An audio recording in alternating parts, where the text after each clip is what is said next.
Mašina Greder zo Zbačkoho Gráčcu, ktorú parasti zo Zruskoho Kerestúra požičeli za rovnanie dyľovoch, še posleda z kedých roboty pohubela.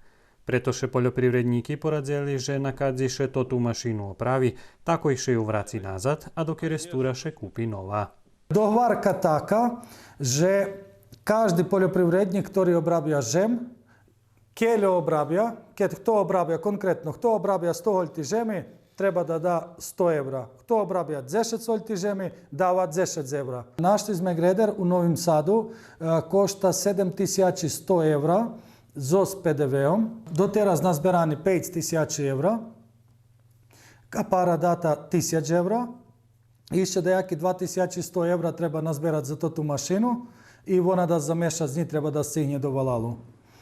Збираю ще динари при папригарох, і то нерем поліпривредники ще можу включити, але можу ще до тієї акції за збирання динарів ще включити наше граждане, co sú pomôcť tej akcii.